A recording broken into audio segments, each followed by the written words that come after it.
Welcome to the IslandStats.com football show, your weekly dose of all the action from Bermuda's top football leagues. We bring you in-depth coverage of the Premier and First Division, results, highlights, analysis, and exclusive interviews. We also keep you up to date with the latest news and developments from the Bermuda Football Association. Stay tuned for the IslandStats.com football show, your one-stop shop for everything you need to know about the beautiful game in Bermuda. Now let's join the IslandStats.com football show team. And good evening and welcome to this edition of the IslandStats.com football show here on IslandStats.com. I'm your host, Earl Baston. Joining me as co-host, Andrew Griffith. We are awaiting the arrival of Garrett Punchy Dill. And just to let everyone know, at the bottom of the hour, we'll be joined by the men's senior national coach, Michael Finley, who will be discussing the upcoming international matches against Honduras. The first match will take place in Bermuda next week, Friday night, the 21st, I believe it is. And then on the Tuesday, back in Honduras for the second leg. So he'll be joining us at the bottom of the hour to discuss the challenges ahead for those two particular matches and further more conversation. But Griff, let me just run down the results that we have thus far from this past weekend. In the Premier Division, it was PHC Zebras 3, Young Men's Social Club 1, Devonshire Colts 0, St. George's Colts 2. North Village Rams 1, Paget Lions 0. In the First Division, it was Boulevard Blazers 1, St. David's 0, Crossroads 12, Vasco 0, Southampton Rangers 5, Somerset Eagles 2. Those are the results we have thus far. We're waiting for the result from BAA Field between Dandytown Hornets and Devonshire Cougars. And once we have that in, we will then be able to bring that to you as well. But the Hamilton Parish Wolves game was postponed due to lack of officials. Yes. I meant to say that. Yes. But before we get into, we'll eventually get into it. But we want to say congratulations to the Boulevard Blazers, who, with their 1-0 win over St. David's last night, were promoted. As now they have 27 points and Somerset Trojans are unable to catch them, as the maximum points they can get is 26. So the two teams that will be playing in the Premier Division next season from the First Division will be the league champions Crossroads and the runners-up Boulevard Blazers. But Friday night, Griff, PAC Zebras, we're taking on Young Men's Social Club. And of course, that match had a lot of say in how, North Village would look at today's match. But at the end of the day, PHC done enough to get by to make it 3-1 victory and close that gap to within one. Your thoughts on when a game is played, if you're going head-to-head with someone and a game is played days earlier, what's your thoughts on that? Well, you want to put pressure on the team that you're chasing. They know that you'll have your points, and they have to go out and get their points later. So I think that North Village would have been tense, knowing that PAC had already won. So it would have made them more desperate for that game, knowing that PAC closed the gap. But it was expected because we thought PAC would win. That's what we all picked, and them being at home as well, I think it's almost a foregone conclusion. Sure. And we do have an update from BAA Field. It was the Dandytown Hornets 2, Devonshire Cougars 3. So Devonshire Cougars picked up 3 more valuable points. Yeah, I mean, we all did pick PHC to win that match. And obviously they're playing a tricky team. Although Social Club, and you said it last week that you think they are safe, but they're still in search of points to make sure that they're comfortable.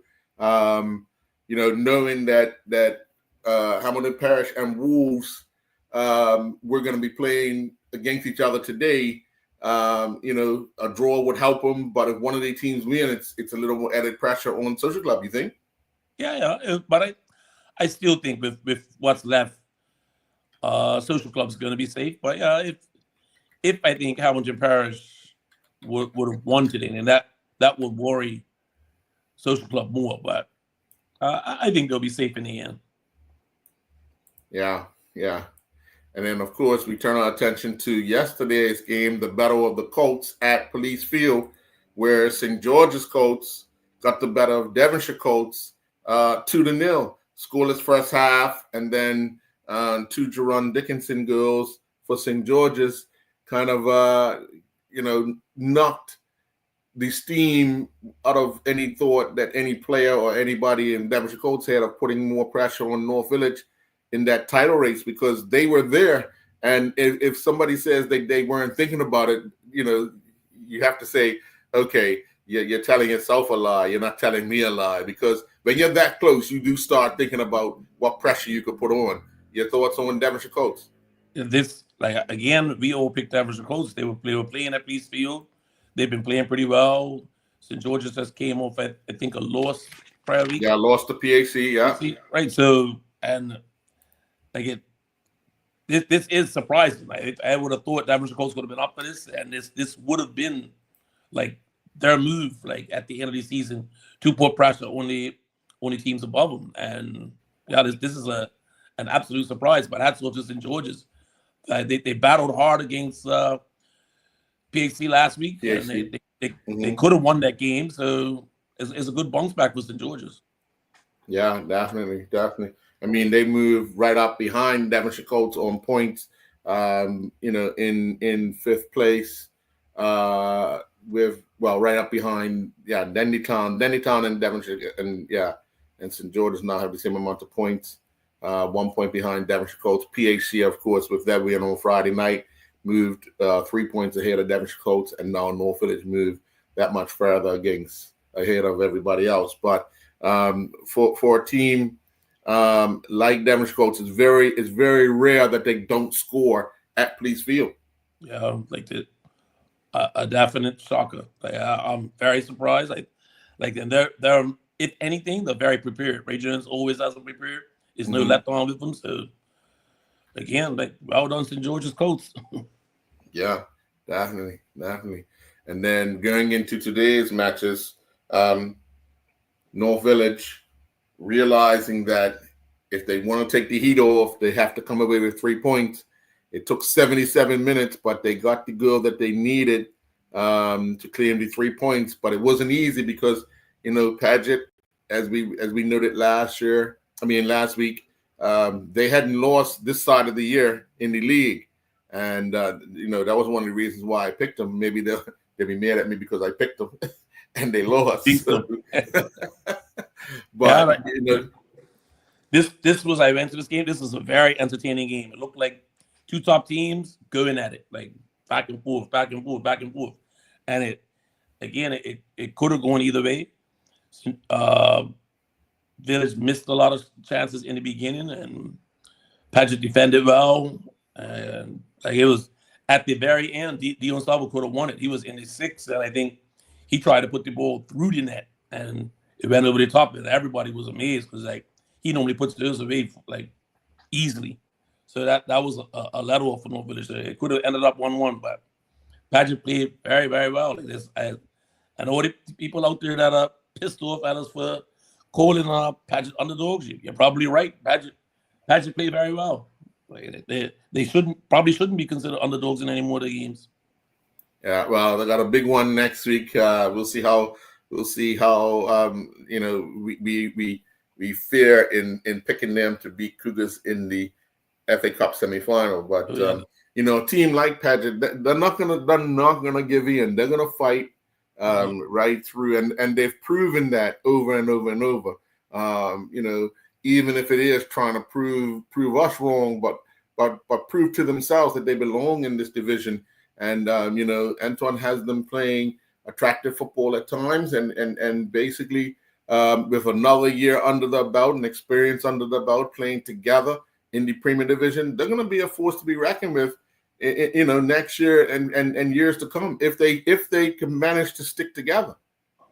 I agree, but I would just say one thing before we move on. Apparently, Twitter lost its mind last week about the show, because apparently it was interpreted that what I said was that Dion Star was not good enough to play for Paget. I think I was misquoted or misunderstood. What I said was we spoke to the coach, Antoine Russell, at the St. George's PhD game, and we asked him why didn't Dion Star play the day before. And he said that they didn't need him. He was not good enough to make his team that day. So it wasn't us saying it. It was his coach saying it. But again, shocks again. He played 90 minutes today. So who knows what's going on out there. Yeah. Well, he needed a little more experience in the team today. And playing someone like Dion, when you play someone with the talent of Dion, the defenders have to be mindful and really not allow much room for him, because he can do so much things in a little tiny space and change a game for someone. It didn't work out for him today, but hey, he's still that threat. So defenders have to be honest. Yep, I think he's a gifted athlete. Like if he decided to play hockey, he'd probably make Bermuda's national team. if he wanted to play badminton, he'd probably make that too. It's just that talented of an athlete. Sure, definitely. But let's talk a little bit about North Village, because they got that little, what we could say, that breathing room now. 2 games left. They are 1 victory away from claiming the title, a title that eluded them last year. And I think in the back of a lot of their players' minds, they'll be thinking about just that, what happened last year. Yep.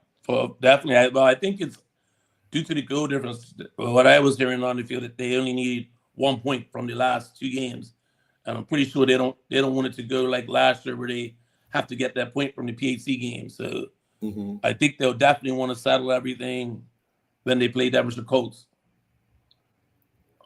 Now, do you think Devonshire Ray would have? Because Ray loves playing against North Village. He loves putting pressure on North Village. So.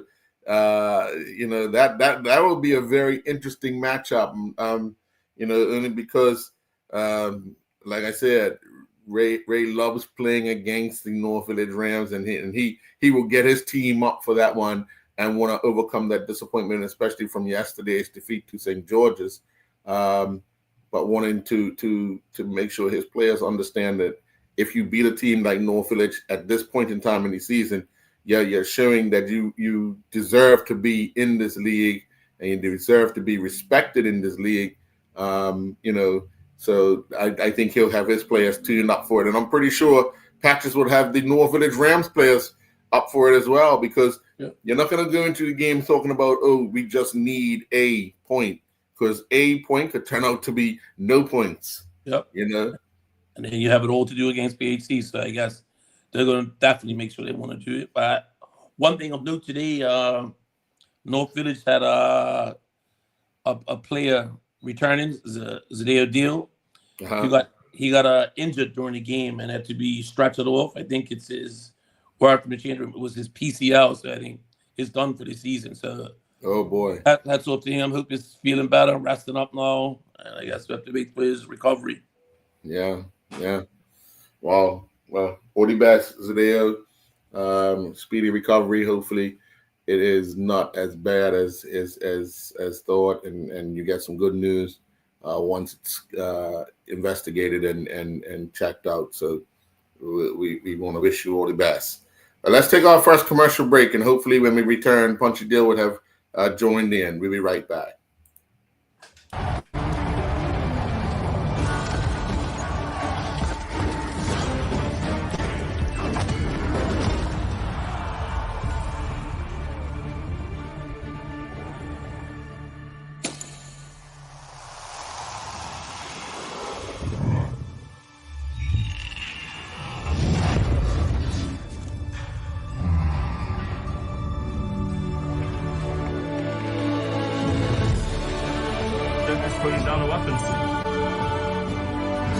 please?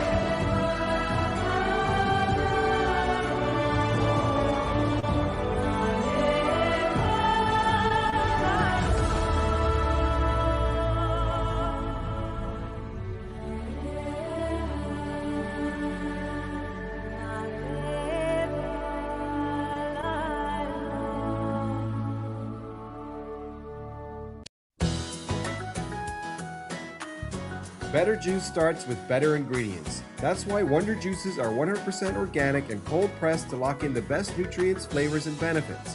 Whether you choose Wonder Lemon, Wonder Melon, or the Power Pack Wonder Shot, you're getting real fresh ingredients in every sip. Find your Wonder at Lindo's, supplied by John Barrett & Sons. Lindo's, why go anyplace else?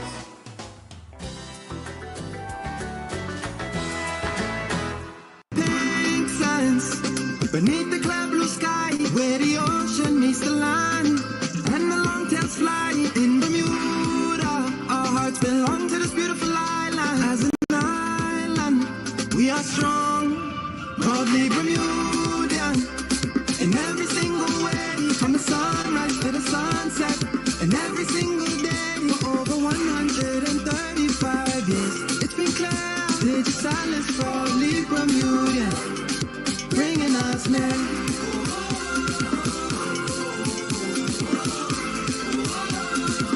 Cause we are proudly Bermudian.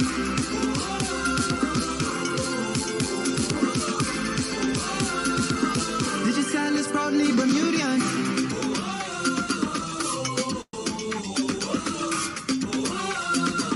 Digis Atlas, proudly Bermudian.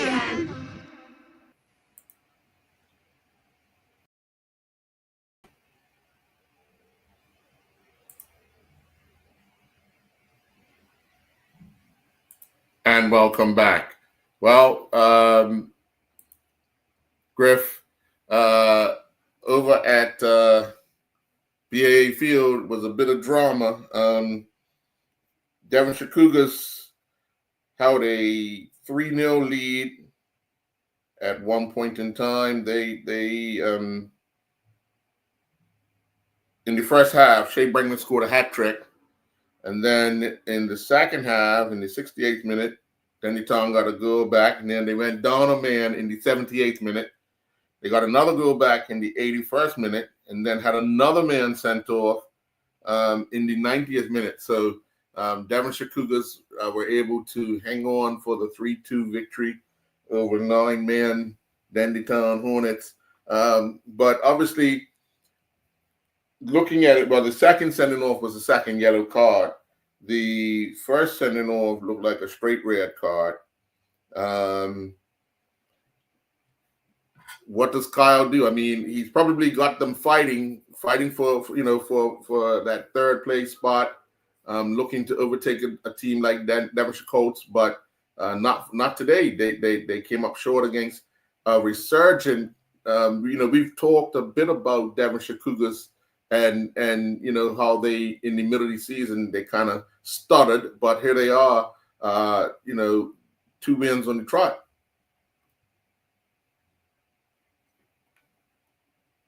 Because of the form that they're in, Punchy and I had picked a draw for this game, so I think there's rare cards might have hurt Punchy and I on this one, but I think didn't you take Dandy Town? So I took Town, yeah. So I think we saw Devonshire Cougars as in a resurgence. They look like they have players back.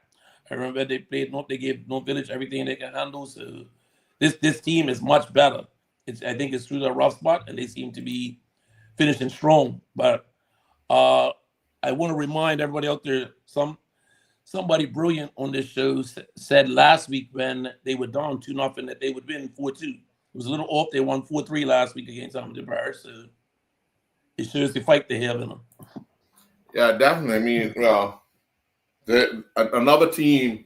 It's almost like it's these teams in town that battle. That they're always, trying to outdo each other. So that never say die attitude is always going to be there, and always wanting to be either close or ahead of your nearest rival. That's what keeps them in games. And of course, you often hear the conversation back in the day that Dandytown has a lot of Devonshire Cougars players, or a lot of Devonshire Cougars players are from Dandytown. That talk. So those two clubs have a lot in common in heritage of producing some quality players. Yep.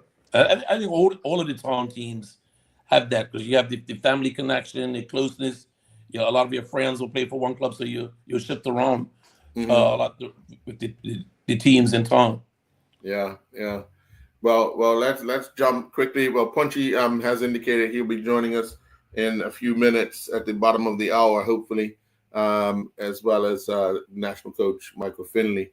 But let's quickly jump into that first division, because last night at BAA Field, it only took one goal. The Boulevard Blazers defeated St. David's 1-0, and that goal and 3 points guaranteed them Premier Division football next season. But clearly, they've beaten the St. David's team, who this side of the year have not been what they were on the first half side of the year, because they've kind of fell right off the wheels. Yeah, this is surprising that maybe Boulevard, like they knew that they were going to get promoted regardless of this game, so maybe they coasted. Like this is surprising. I would have thought that, similar to what Crossroads did, they would stamp the authority on it and cruise to victory in this game. But it looks like a hard-fought game, and they got. No, they needed the points to assure themselves of going up. It wasn't that they would have already been assured that they were going up, because Somerset, if they would have lost that game last night, and still one game to play, Somerset still had an opportunity to catch them and go past them. So when you start looking at what's at stake, come on, you guys, we can't we gotta get a goal, and then the pressure keeps coming on. They got the goal early. They got it in the first half in like the 22nd minute, but then you're sitting there, you're saying, okay, if St. David's create that opportunity, if St. David's got a goal, we're in trouble. We're gonna keep them shut out. But they managed to do the business, and now they could look forward to 3:00 football next season. But this summer, it's gonna be a telling time for them. Who can they lure to the club to bolster ranks? Because the guys that have gotten them up have done a good job, but clearly they're gonna need some help if they want to be a threat come next season. Yep. So you can see, like, Boulevard is one of those teams over the last, 6-7 years, up the yo-yo in between divisions. Mm-hmm. So I guess if they want to stay up, they're gonna have to get more players to help them, because they should be like on weekend teams like St. David's. They should be dominating, and they're not. So that won't stand up in the Premier Division. One of the things I noted that the last time they got promoted, they ran it out and got a coach in Jomar Wilkinson, but that didn't work out. So this time around, I think they're going to have to try and get some players, as opposed to, because the coach that they have right now is very passionate with Boulevard. He proved it over the years. He stepped aside when they brought in Jomar. It didn't work out. He came right back in and kind of rejuvenated the program and the team itself. So, I don't think they need to look any different from there. It's just a matter of getting the extra bodies in that will help them in a tough division. That's going to be a step up from what they've been playing this season. Yeah, and this, like, you can try to go there in the off season and recruit players, but I think this speaks to club development. Like, you need a junior program so that you have a steady progression of players up under 15s, PDL into your premier team. And every year you want 3 or 4 17, 18-year-olds that are like, oh, I'm ready now, fighting and pushing out some of these senior players. But if you don't have that steady pipeline, then you're always going to be looking in the off season trying to pilfer a player or convince them to come to your club. So the junior program that plays a key factor in your team's progression.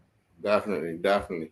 And then obviously the league champions, Crossroads at Lords earlier today, defeated Vasco 12-0, stamping their authority. They were up 8-0 at the half and then cruised to victory, scoring 4 times in the second half. I think after last week, they wanted to prove not only to themselves but to the league that they deserve to be where they are. And again, you start looking at next season, and obviously the coach is going to look to see what he has to do to bolster those ranks as well. Yeah, but I think did Vasco have a full team? Yes, as far as I know, yes. Because this is the crazy time of year when you're out of cup competitions, you can't do anything in the league. It's been a lot of teams drop off in numbers. This score seemed like a little too lopsided to be like a regular score for regular teams. So if this is a legit 12-0, then hats off to Crossroads, but it's not going to be that easy next year. Oh no, not at all. And then up at Southampton Oval, Southampton Rangers defeated Somerset Eagles 5-2. Southampton Rangers, wanted to show Somerset Eagles who was the boss in the West End, just behind the Somerset Trojans, and they did that with 5 goals on a team that you never know. I mean, Eagles one day will give up 5 goals, and then the next week will score 5 or 6 themselves. Yeah, and I think again, this is 2 teams that are not really, they're just playing out the strings. The Rangers were fighting for numbers, so Coach Keith Jennings, he played. I think he scored as well. Yeah, he played and scored. Yep. So if Keith has to play, that will show that numbers are done. And I think Eagles only had 2 players on the bench, so this is one of those weird games at the end of the season where they don't have nothing to play for, and you get some crazy scores like this. Definitely. But hats off to Keith for still playing at his age, but just it's amazing. It reminds us of I think Sammy Swan played until he was over 50, right? So yeah. Maybe Keith's got designs on doing that. Well, there you go. Yeah. Well, we're going to take another commercial break, and when we come back, we're going to be joined by Coach Michael Finley. When we return, we'll be right back. Over the pink sands, beneath the cloud blue sky, where the ocean meets the land, and the long-tailed fly in Bermuda. Our hearts belong to this beautiful island. As an island, we are strong, proudly Bermudian. In every single way, from the sunrise to the sunset, and every single day for over 135 years. It's been clear, Lady Silence for Leave Bermudian, bringing us near.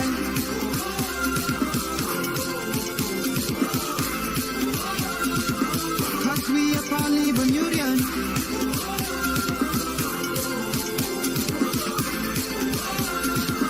Lady Silence proudly Bermudian.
This year, Lindo's is making it easier than ever to shop your weight with our brand new Drop It website coming to you on January 6th. Fresh groceries, convenient delivery, and now an upgraded online shopping experience. Whether you're planning meals or restocking your pantry, enjoy fast, reliable service wherever you are on the island. Lindo's, why go anyplace else?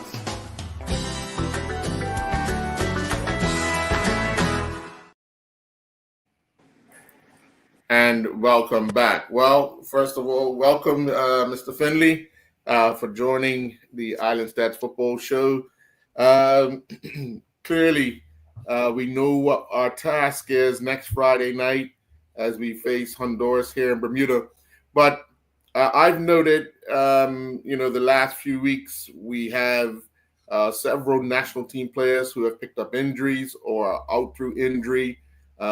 We noted that Dale Eve has not been as active as we would have wanted him to be. Can you share your thoughts on any updates of those players who have been out injured, and of course your thoughts on the inactivity of the goalkeeper? Well, first, thanks for having me, guys. Appreciate that. I think first and foremost, I mean, the most important thing here is to see what, our future holds, which is about trying to expand and add to our long list. International football and football in general is an ever changing environment. People aging out, new players coming in, injuries, specifically with some of the sizes of member associations that we are included in, the Bermudian Football Association. You're going to have players that are not available for lots of different reasons. So it really bodes well for us to continue to go through the motions, try and find players who are capable of being added to the long list, who in certain circumstances may not be the first choice, but they do possess, the competency and some of the attributes we're looking for that can step into the situations where maybe the first choice player is not available due to, as I say, a real raft of circumstances that we deal with at this level of international football. As it relates to your direct question about the squad, the squad's going to be released publicly on Tuesday. Yeah, you're right. I don't think anybody, the great thing of the World Wide Web is you can find information pretty much anywhere you can. What I can tell you is that, there is going to be some additions to this squad that we haven't seen before, which is good news. And there's going to be some missing players for a number of different reasons, which ultimately we have to deal with. They will be missed, as all players are who play for the national team. And I think what we'll do is we need to use this as an opportunity to see where we stand again as we enter an incredible opportunity for the players and for the staff and for Bermudian football in general, and in playing in a Gold Cup playoff match, everybody wants to play football at the highest level. Well, today we are going to be given that opportunity in 2 weeks' time. Sure. Another question: what did you learn about the players that you had in that select team over the two games that they played against Portland and Rhode Island? Yeah, I mean, I think, again, domestic football is an essential part of the growth of the association. It has to be. It has to be a delivery system. It has to provide us with opportunities because our players are going to exist in numerous places around the globe. That's just the reality of today. And I think we have to be looking at the idea that this long list will include domestic players. What we found in the domestic camp, this is the second one we've had since I've arrived. We find it to be very valuable for a number of different reasons, and not all of them are positive, to be quite frank with you. What it does is it does unearth some players that we've been looking at. We weren't sure. Do they join the group? Do they join the long list? Can they be selected? Those were positives. I think we saw a number of players who stepped up to the plate in terms of being able to show potential and also competency right now that could help us. And some of those may be included on Tuesday in the squad announcement. It also has shown a couple of the younger players that domestically, could be part of our future, which is very positive. What it has done for us in the negative side is it once again indicates we're lacking certain criteria in our domestic game and our players that are coming in, whether that be from their overall physical conditioning and their mental attributes to be able to deal with dilemma.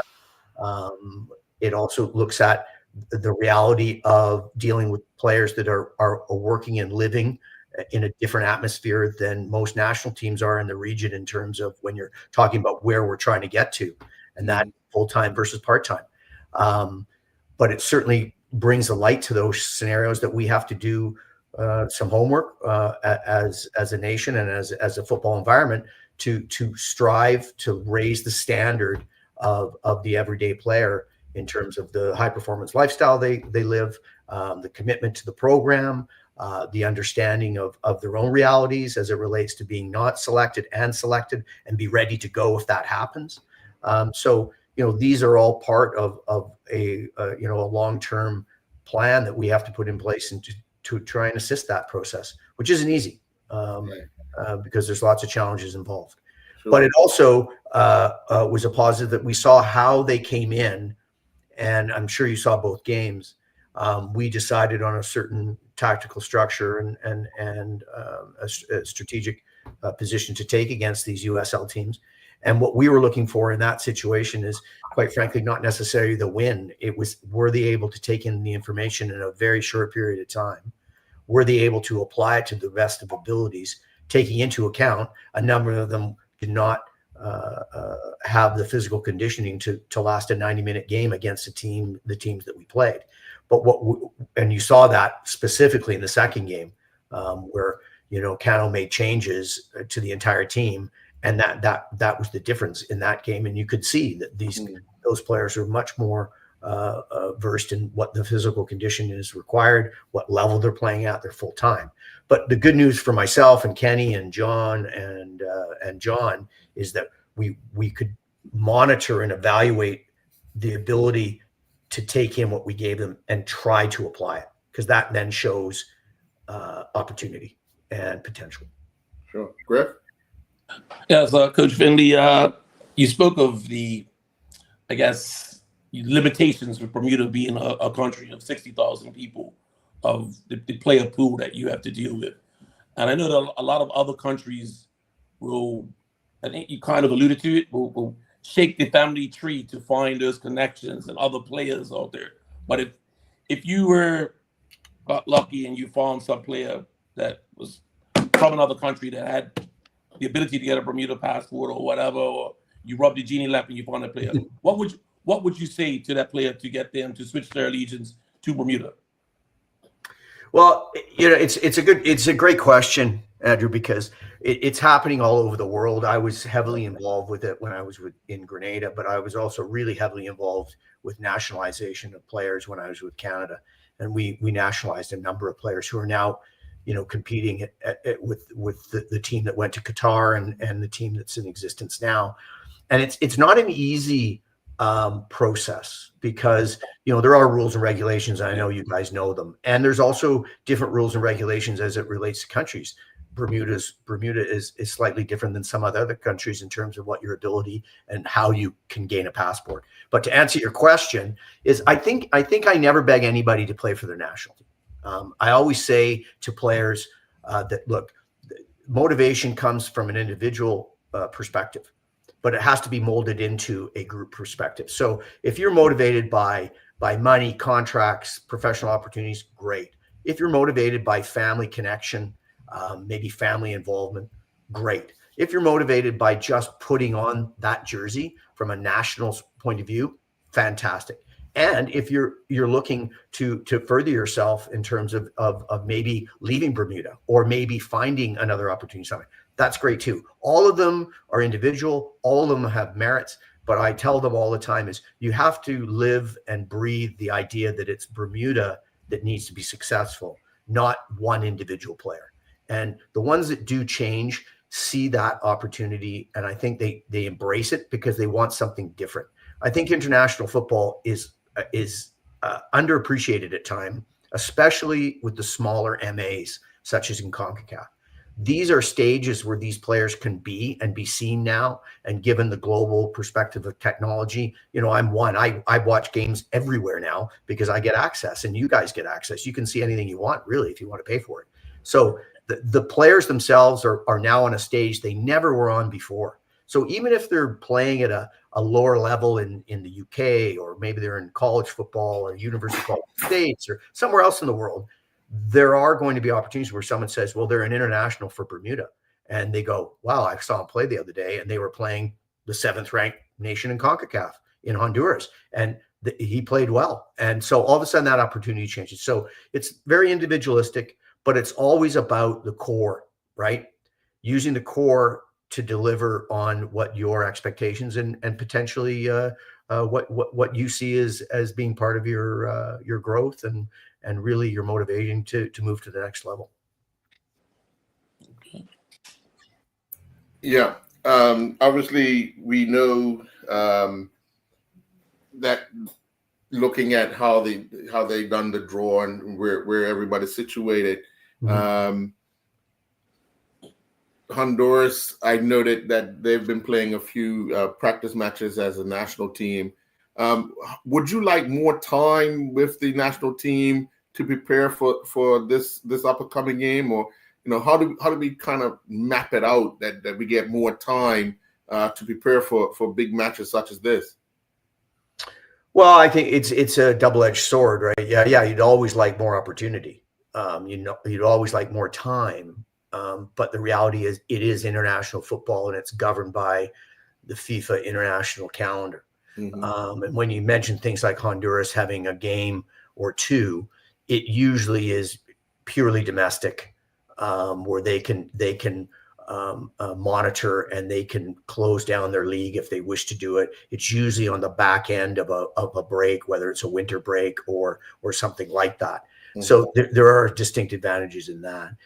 From our point of view, because our players, that's why the domestic camp is something we value, is because we can work with those domestic players alone in that regard. But the reality is our team currently, as a squad, you're looking at any given time between about 70% and 30% international to domestic realities. That can go, we've had camps where it was lower than that. So it was like, 75, 25. It generally fluctuates between that. So the time that you're spending is not necessarily going to be real benefit to the matches that you play next. What it could do, like the domestic camp, is it brings us players that we didn't know about or we feel have put themselves in a position to potentially be selected. What I would say is that in the future, when we have opportunities, and this is one of the things about growth and success that is very challenging to someone like Bermuda and other MAs and CONCACAF, is that now that the competition platform is, you're basically playing, if you're successful, every window is a competition. Mm-hmm. I mean, we as a team, as a program, as a country, I think we have to embrace the fact that we're one of 14 teams playing in March for Gold Cup qualification. I'm so proud of the players. Even it's been a roller coaster ride, but I'm incredibly proud of the players in terms of what they've done to put the team in a position that, guess what? We're playing meaningful games in 2025 in March. 2 games against Honduras. Winner goes to the Gold Cup. In June, 2 games. Winners go to round 3. Those are meaningful games that other teams don't necessarily play. Mm-hmm. So if we are successful, we're playing in those windows, they're competition. If we're not successful, you can use the next windows as, for example, would you do a camp in the UK where most of the players are? So you can be more financially responsible in terms of what you use the money for. Or would you rather have the fact that you're going to be playing in round 3 and now you're playing competitive games, which really at the end of the day you want for these players? So it's a bit of a double-edged sword in terms of your question around having more time with them. What we have been doing is we've been making sure that they understand what we are and how they can contribute, what they need to be doing outside of international play. And I go back to my comment about domestic football and some of our challenges. It's not that much different when you go with the UK. Most of the players are playing at, step 5, 6, 4, 5, 6, somewhere around there. So they too have to spend an enormous amount of time on their own, right? And they have to focus on the things they're doing. That's not just a domestic problem. That's a problem in other venues, in other locations. So it's about giving them that information and making sure they choose to be ready, and choose to be in the right physical condition and the mental condition to compete. I'm glad you mentioned the June tournament as well, because it's vital. I mean, here we are. Like you said, the next 2 weeks, winner goes to the Gold Cup, and then in June it's another vital 2 matches. But that time in between, our season domestically ends at the end of this month or middle of next month with the FA Cup final, and then it's quite some time off between then and the June event. What can be done for the local players in preparation for that? And then obviously once the season ends in the UK, where those players will then hopefully some of them will return home and be able to put the time in on local soil. And you make a good point, and we're very keenly aware about that, and that's why we're our plan moving forward here is post-March camp is to be looking at that bridging of that time for domestic player activities, and focusing on their activities both on the field and off the field. Can players be added to that as their seasons end in the UK and they want to return to Bermuda for that period of time? We also have to take into account some of these players. For example, in the UK, they play an enormously congested schedule, so they're going to need a little bit of time off and recovery. But we will be on them in terms of what we'll have a larger group in terms of, okay, here's our number. And in that number, you're probably one of the players who is going to be considered for June selection, obviously. But what are we doing, and what are you doing in between the last day of your domestic season or the last day wherever you're located in terms of getting towards June 1st? So that'll be our role to put something in place, definitely in on the domestic side in Bermuda, and also monitoring those other players wherever they may be, which is UK, United States, that sort of thing. Sure. You got another question? But you're right. You're right, Earl. It's a problem. It's a challenge, but it's a two-way street. We need players to say, I want to put the time in, and I want to do what's extra. I want to live that high performance lifestyle. I want to be sacrificial, and it's not easy. And as I said, going back to the comment, nobody begs anybody to play for their national team. That's not how it works. Right. And so if you're not willing to do that, well, then you'll pay the price because you probably won't get selected. Yeah, great. You talked about it a bit with the proportion in the team of overseas-based players. But what we found a lot in CONCACAF, especially the CFU countries, as they get better and more players get the exposure and their quality is raised, they end up playing overseas. So they end up in a position where 90 to 100% of the players are overseas based. And then it becomes that much more financially, it's more expensive to bring them all back and assemble them. So the association has to deal with that issue. But also, what we touched on it last week in the show, it's another issue in that, if you take, because we have such a small pool, if you take half of the players, the best players, out of a domestic league, then the quality of that league suffers, and those players that remain in that league don't have the same level of competition. So it's a kind of like circular that happens. You're spot on. I mean, and this isn't something that hasn't occurred previously. And you're right. Success for any of the smaller associations, the reality for CONCACAF is, and also for some of the bigger teams. Let's be honest. Look at the Honduras team we're going to play. A vast majority of their players now are exports. If we're not in the export business, we're not going to be successful, because the reality is the atmosphere that they're in on a daily basis, and the competitive platform that they're playing in it's not meeting international standards. So they're going places where you can at least go up another notch. And that's a reality. You're right. You see a number of CONCACAF nations where the entire team is located somewhere else in the world. That's a choice that the federation makes, and in support of whoever the staff is at that moment in time. You have to find a way to be able to balance that out, because you want success, but you also know, it's a slippery slope, so to speak. As it relates to your comment about domestic football and sort of that taking those players away, I think it becomes something where people have to sit down and decide exactly what they want out of football within their own community, and quite frankly, in their country, in the smaller countries, and making decisions which are based on players' best interest rather than necessarily just their own. And you've got people that are fully on board, and I'm not just talking about Bermuda here. I'm talking about all these nations.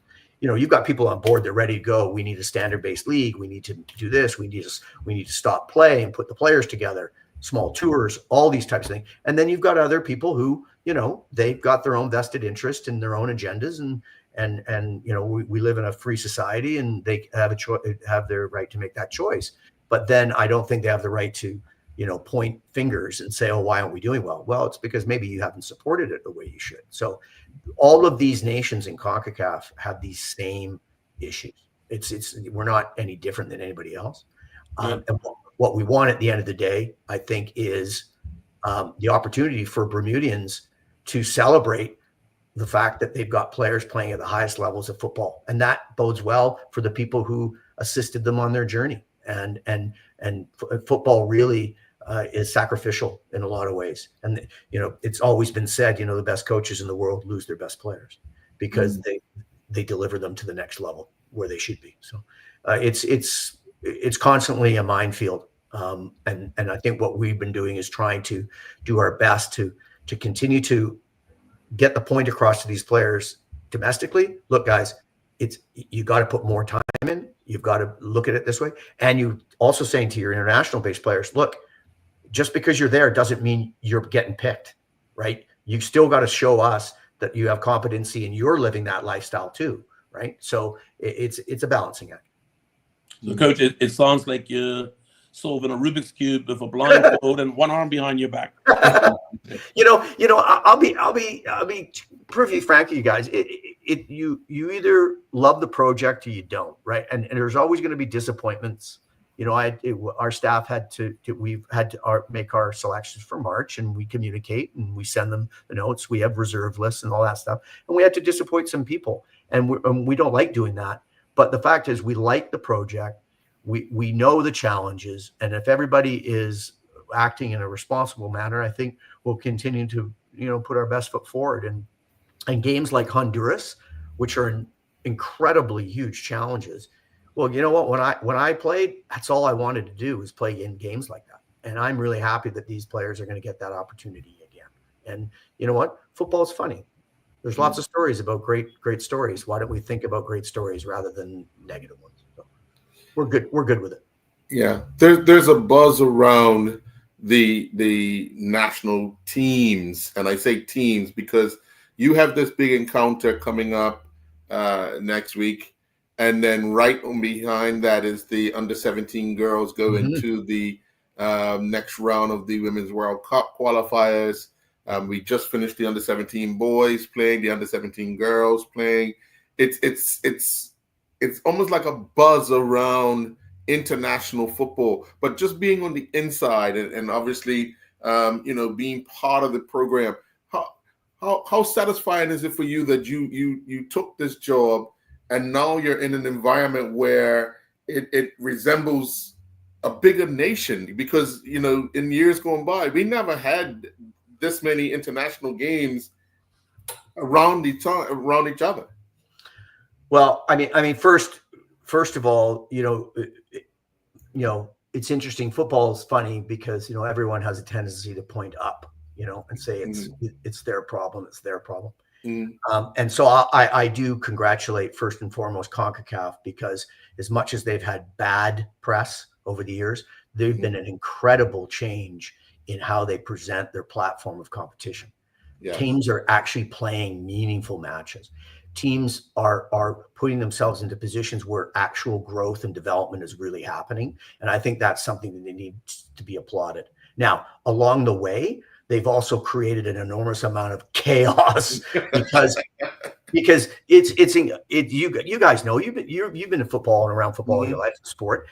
There's a lot goes on behind the scenes, and I think people don't realize how strenuous and how hard it is to manage. For example, you just mentioned 4 groups: senior, 20s, 17s, right? And so you've got to remember all of those groups have to be serviced and supported both financially and from a human perspective.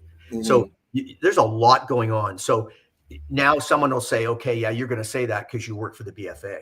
But I have to say, the commitment and the work that the people behind the scenes have made has been heroic, because it's not easy, because it's not full time for them.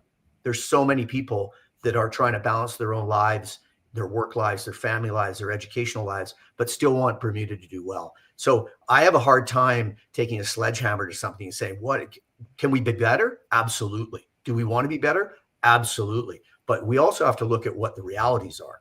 And so I think it's exciting. It's exciting that we're talking about actual games that mean something. It's just not, oh, by the way, we've got an exhibition game against XYZ, right? Like, nobody gets buzzed about that. So now you're going, wow, we're going to see 2 international games in the next little while, with a home game against Honduras and then a home game against Cayman Islands in June. And on top of that, we're going to witness our girls getting another shot at going to a World Cup. We saw the future on the pitch in the U17 boys, and which we looked at very closely as a senior staff, because I firmly believe there are players in that group who could be in the senior group a lot faster than a lot of people think. So, and that's really beneficial for us. And we're happy and have communicated with those players, added them to our long list, so they're starting to get indoctrinated into that. What we really need to do now is making sure that we have the same vision and mission as it relates to what these programs are doing, along with the support system and the methodology behind that, and the direction it's taking, and that takes time. But I think we're making big steps in that regard. Okay. But as I say, it's easy sometimes to point at the top, right? Because we get it, and the president gets that, and everybody involved gets that. They that's why they're there. So it's good. It's good. At the risk of driving Twitter crazy again, like I did last week when they show, I think I can say it because I'm no longer involved in the association, but I appreciate that you can't, Coach Finley, but CONCACAF has come light years in the last 10 years. Involved if it's politically, the structure, the equitable distribution of finances. So it's done well for CONCACAF as a whole by the new management and leadership. So I think football has advanced probably much further in the last 10 years than it did in the last 50 years in CONCACAF. And the thing is too, is that what it's done is and it's great. They're going to have their critics, as we all do. Yeah. But one thing for sure is we're having a discussion and a dialogue about football, okay? Because football is the driver. Every discussion I had in my first 3 years of football in CONCACAF wasn't about football. It was about my legal status or you know what I mean? Like, why are we doing this? And why is this guy doing it? It was never about football. And now it's become the main discussion point, which it should be. As it should be, yes. And its players. Yep. And the fact that you guys are sitting here right now speaking to me, but you also in the same breath mentioned our 2 female teams, means there's been growth, because that never would have happened 5-10 years, right? Yeah. So that's exciting. It's exciting, and I think they're looking forward to it, and I know we're looking forward to the next 2 dates. Yeah, let me just say, I know because I've been speaking with the president, Victor Montagliani. Mm-hmm. He beat out a Bermudian to get the top post for CONCACAF, and what he's been able to do in his time as leader is kind of bring all the nations in the CONCACAF region together Mhm. and improve so much. And it has grown the game both on the male and female side, which has been something that I know a lot of people have been crying and championing that call. And again, it's just been a pleasure to be able to sit here, like you said, and talk about the women as well as the young men given the opportunity to play international football opportunities 10 years ago that were not even thought of. No, Unless you play it once a year, once every 4 Well, years. Yeah. that was the greatest challenge. I mean, I can remember, teams within the region, they wouldn't play a meaningful game for a year and a half. Yeah. Yeah. And you'd say, and then they'd wonder why, when they did play that meaningful game, they got smashed. One and done. Yeah. Yeah. You know what I mean? So where's the development? Where is there now? Can we tweak things? Yeah, I think we can. I think regionalization could become something very important to CONCACAF. I think they've shown that by their commitment to the Dominican Republic and their facility, which could really help with the youth teams, which you don't have to be flying them all over the Caribbean, United States, and North America, Central America. You could really work on a lot of different aspects of that by regionalizing what you do. A prime example is the BFA hosting the 17s. I mean, in previous years, you would have left Bermuda and had to go to Curacao, right? Or you would have gone to Mexico and done it. So, or the United States, which has its own issues with travel and things like that. So I think it's great. I think that hopefully will be something that we can build on. But the nice thing about it is, as you say, we're playing meaningful games, or some of us are. Some are, you're always going to have that time where you're not involved. Right. But the farther you go and be able to play competitively, the better it is for your players, your staff, the association, your fans. So it's a win-win. Yeah. Okay. Well, Mr. Finley, thank you very much for joining us. We'll be in touch next week, obviously, once things are revved up for Bermuda, Honduras at the National Sports Center on Friday evening. And then, of course, the return leg is back in Honduras on Tuesday, where it's a late night for Bermuda, but it's that time where we need to show that support, and then on to the under 17 girls right after that. So again, thank you very much for joining us. Thank you. We want to wish you all the best. Pleasure. And again, we'll be in touch next week. Always. To discuss even Thank more. you so much. Yeah, and look for the roster release Tuesday morning. And if you guys have any questions, you can always reach out to me. I have no problem giving me some comments. But nice to see you both, and hope everything goes well. All the best. Thanks a lot. Thanks for your time, Coach. All right. Bye-bye now. Okay. Well, Griff, we want to thank the national coach, Michael Finley, for joining us. Obviously, there'll be a lot of eyes and ears open Tuesday morning or midday, whenever the association releases it, to see who's going to be in the squad and who's not going to be in the squad. Obviously, I've indicated there's been several players missing for weeks now in their teams abroad. I've indicated that Dale has played once in the last month, where he played last week. Yesterday again, he was unused substitute. So it'll be interesting to see what the squad looks like for the match against Honduras next Friday night, and who will board the plane on Saturday to head to Honduras. Get everybody to come on out to the national stadium, support the national team. The 12th man can always help to boost the team. And one final plug, you see I changed my jacket that I'm wearing. Pay homage to Paget. I was gonna say something about that. Actually, I'm gonna say something about it when we do our picks in the next minute. But as you can see, I'm a good model. So if your football club wants to send me a tracksuit, I'll be more than happy to model it on your show for you. All right. Okay. So for the picks, we all took PHC to beat Social Club. PHC won that 3-1. We all took Boulevard to beat St. David's. That was 1-0. Boulevard won that. We all took Devonshire Colts to defeat St. George's Colts. St. George's Colts won that 2-0. We all took Crossroads to beat Vasco, and that was 12-0 Crossroads.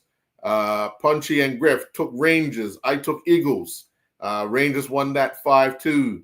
I took Dandytown. Punchy and Griff took a draw in the Devonshire Cougars Dandytown game, and none of us got a point there because Devonshire Cougars won that 3-2. And Punchy and Griff took North Village, and I took Paget, and that ended 1-0 to North Village. So we have to wait for the match between Hamilton Parish and Wolves to be played. But as it stands, I got 3 this week. Punchy and Griff both got 5. So the scores right now: Griff on 40, Punchy on 38, and I'm on 35. So now, big gap. It's FA Cup semi-final weekend coming up. First game, PHC Zebras will take on the North Village Rams. Ooh. I am actually, for some reason, I just feel I'm gonna for this game. I'm gonna take PHC, and I'll tell you why. I just think right now North Village have a lot on their mind, on their back, because they want to win not only the FA Cup for what happened last year, but they want to make sure that they want to win the league as well. But when you got so many things going on, it tends to burden you just for a little bit. And I think this will give PHC the edge. Your thoughts? You might be right, but based on your current form, I'm guessing you're wrong. I'm going North Village. You're going to Village. Okay. All right. Okay. So this is what I was going to say about your attire. Because the other semifinal features 2 teams that you're wearing both of them's colors. Devonshire Cougars and Paget. Yes, and Paget with a flashy yellow today, so we're wondering who's going to wear yellow in this game. Well, Cougars are home, so they would have to wear a different color of the home team. So, Griff, who are you taking for the FA Cup semifinals? Cougars and Paget. Yeah, all right. Since I'm wearing the tracksuit, Paget, don't make a monkey out of me, all right? I'm going to go with you, Paget. Come on. I pick Paget. Although I wanna join you, I'm gonna have to go against you. Cougars. I'm gonna take Cougars. Something's gotta give. Is there only 2 points? Cougars is playing really good ball, so yeah, it could be an interesting game. And so is Paget. So I'm actually thinking this game here might go extra time. May just go extra time because both teams are playing really, really good football, and I know they'll both be up for FA Cup semifinal, as will PHC and North Village in the first semifinal. Where's this game's at Bernard Park? I believe so. Yes. All right. Yes. Yeah. The good thing for Paget is that they just played there today, so they'll know some integral parts of playing on that surface.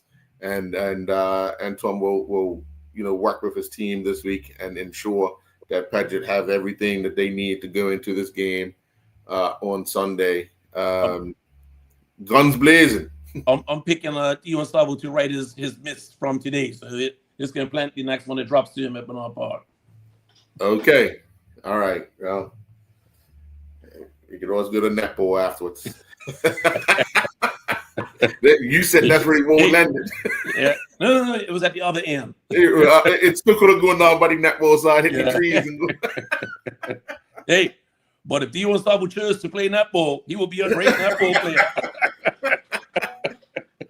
All right. Well, Griff, thanks for joining. We'll be back next week Sunday with a wrap-up of the FA Cup semifinals. And we'll see who we can get to join us. We'll see which coaches we can get to join us next week. Okay. All right. Take care. Have a good evening. Okay.